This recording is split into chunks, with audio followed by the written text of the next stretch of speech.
بسم اللہ الرحمن الرحیم۔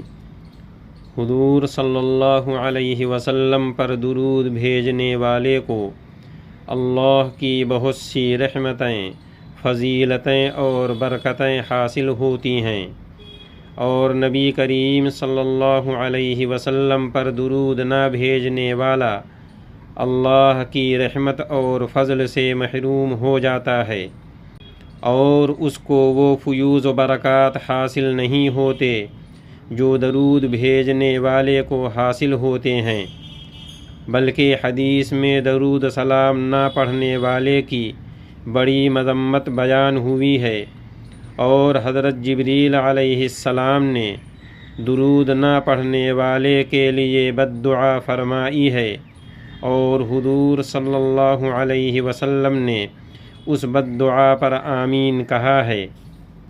حضرت ابو ہریرہ رضی اللہ عنہ بیان کرتے ہیں، ایک مرتبہ نبی کریم صلی اللہ علیہ وسلم ممبر پر چڑھے، آپ صلی اللہ علیہ وسلم نے 3 بار آمین کہا۔ صحابہ نے آپ صلی اللہ علیہ وسلم سے کہا کہ آپ پہلے تو ایسا نہیں کرتے تھے۔ آپ صلی اللہ علیہ وسلم نے فرمایا، میرے پاس ابھی جبریل علیہ السلام آئے تھے، انہوں نے کہا، اللہ تعالی اس شخص کی ناک کو خاک میں ملائے۔ ایک دوسری روایت میں ہے کہ اسے اپنی رحمت سے دور کرے، جو رمضان کے مہینے کو پالے اور اس کی بخشش نہ کی جائے۔ تو میں نے کہا آمین۔ پھر انہوں نے کہا، اللہ تعالی اس شخص کی ناک کو خاک میں ملائے۔ ایک روایت میں ہے کہ اسے اپنی رحمت سے دور کرے، جو والدین کو یا ان میں سے کسی ایک کو بڑھاپے کی حالت میں پالے اور ان کی خدمت کر کے جنت میں داخل نہ ہو۔ تو میں نے کہا آمین۔ پھر انہوں نے کہا، اللہ تعالی اس شخص کی ناک کو خاک میں ملائے۔ ایک روایت میں ہے کہ اسے اپنی رحمت سے دور کرے، جس کے پاس آپ صلی اللہ علیہ وسلم کا ذکر کیا جائے اور وہ آپ صلی اللہ علیہ وسلم پر درود نہ بھیجے۔ تو میں نے کہا آمین۔ درود نہ پڑھنے والے پر خود رسول اللہ صلی اللہ علیہ وسلم نے بھی بد دعا فرمائی ہے۔ ترمذی میں حضرت ابو ہریرہ رضی اللہ عنہ سے روایت ہے، حضور صلی اللہ علیہ وسلم نے فرمایا، اس شخص کی ناک مٹی میں ملے جس کے سامنے میرا ذکر کیا جائے اور وہ مجھ پر درود نہ بھیجے۔ حضرت عبداللہ ابن عباس رضی اللہ عنہ بیان کرتے ہیں، حضور صلی اللہ علیہ وسلم نے ارشاد فرمایا، جو مجھ پر درود پڑھنا بھول گیا وہ جنت کا راستہ بھول گیا۔ ایک روایت میں ہے، آپ صلی اللہ علیہ وسلم نے فرمایا، جو مجھ پر درود نہیں پڑھتا اس کا کوئی دین نہیں ہے۔ نبی کریم صلی اللہ علیہ وسلم پر درود نہ بھیجنے والا عذاب کا مستحق ہے۔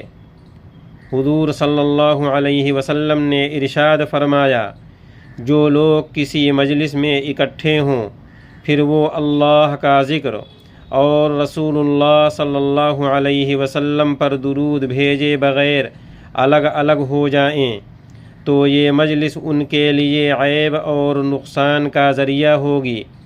اگر اللہ تعالی چاہے گا تو انہیں عذاب دے گا، اور اگر چاہے گا تو انہیں معاف کر دے گا۔ آپ صلی اللہ علیہ وسلم پر درود شریف نہ پڑھنے والا شخص بخیل اور کنجوس ہے۔ حضرت علی رضی اللہ عنہ سے روایت ہے، حضور صلی اللہ علیہ وسلم نے فرمایا کہ بخیل اور کنجوس ہے وہ شخص جس کے سامنے میرا ذکر کیا جائے پھر وہ مجھ پر درود نہ پڑھے۔ جس مجلس میں آپ پر درود نہ بھیجا جائے وہ مجلس قیامت کے دن حسرت اور افسوس کا ذریعہ ہوگی۔ حضرت ابو سعید خدری رضی اللہ عنہ سے روایت ہے، نبی کریم صلی اللہ علیہ وسلم نے فرمایا کہ جو لوگ کسی ایسی مجلس میں بیٹھتے ہیں جس میں وہ اللہ تعالیٰ کا ذکر نہیں کرتے اور نبی کریم صلی اللہ علیہ وسلم پر درود نہیں پڑھتے، تو قیامت کے دن یہ مجلس ان کے لیے حسرت اور افسوس کا باعث ہوگی، اس ثواب کی وجہ سے جو درود پڑھنے والے کو ملے گا، اگرچہ وہ اپنے اعمال کی وجہ سے جنت میں بھی داخل ہو جائیں، لیکن ان کو درود نہ پڑھنے پر حسرت اور افسوس ہوگا۔ علامہ سخاوی نے ان وعیدوں کو جو درود شریف نہ پڑھنے والے کے بارے میں آئی ہیں مختصر الفاظ میں جمع کیا ہے۔ وہ کہتے ہیں کہ ایسے شخص پر ہلاکت کی بد دعا ہے، ایسا شخص ظالم ہے، وہ سب سے بڑا بخیل اور کنجوس ہے، قیامت کے دن ایسا شخص حضور صلی اللہ علیہ وسلم کے چہرے کو نہیں دیکھ سکے گا، اس کا ٹھکانہ جہنم ہے، ایسا شخص اللہ کی رحمت سے دور ہے۔ اللہ تعالی ہم سب کو زیادہ سے زیادہ درود پڑھنے کی توفیق عطا فرمائے اور حضور صلی اللہ علیہ وسلم کی شفاعت نصیب فرمائے۔